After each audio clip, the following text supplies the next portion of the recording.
গণপরিষদের মাধ্যমে কারা গণপরিষদে যাবে? জনগণের নির্বাচিত প্রতিনিধিরাই গণপরিষদে যাবে। শুধুমাত্র নতুন সংবিধান লেখার ক্ষেত্রেই গণপরিষদ ডাকতে হয়, এই ধারণাটা ঠিক না।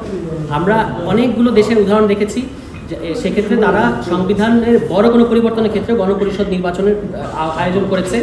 ডমিনিকান রিপাবলিকে এই পর্যন্ত 32টা সংবিধান গ্রহণ করা হয়েছে, থাইল্যান্ডে 20টা সংবিধান গ্রহণ করা হয়েছে, ভেনেজুয়েলায় 20টা সংবিধান, তাতে করে দেশগুলো পৃথিবী থেকে উড়ে যায় না।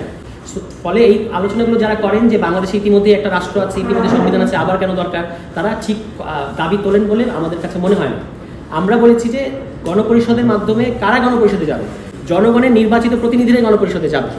অর্থাৎ আগামী সরকারকে সিদ্ধান্ত নিতে হবে জাতীয় রাজনৈতিক ঐক্যমত্যের ভিত্তিতে যে আগামী নির্বাচনটা গণপরিষদ নির্বাচন হবে। অর্থাৎ যারা নির্বাচনের মধ্যে দিয়ে বিজয়ী হবে, জনগণ যাদেরকে ভোট দেবে, তারা গণপরিষদ সদস্য হিসেবে সংসদে যেটাই বলি বা মানে কনস্টিটিউয়েন্ট অ্যাসেম্বলি, সেখানে তারা যাবে। এবং আমরা এইটা বলেছি যে গণপরিষদ তো একটা স্বল্প মেয়াদের ব্যাপার, সেটা 120 দিন হতে পারে, 6 মাস হতে পারে। গণপরিষদ শেষ হওয়ার পরে ওই নির্বাচিত বডি পার্লামেন্টের রূপ নিতে পারে। এরকম উদাহরণ পৃথিবীর অনেক জায়গায় আছে, যেটা আমাদের আগেই প্রস্তাব।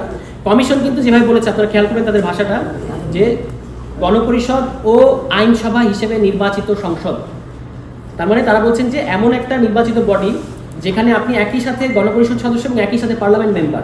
3 দিন এরকম হতে পারে যে 3 দিন গণপরিষদ সদস্য, 3 দিন পার্লামেন্ট মেম্বার, কিংবা বিকালের সেশন গণপরিষদ, সন্ধ্যার সেশন পার্লামেন্ট, এরকম অনেক জায়গায় ঘটেছে।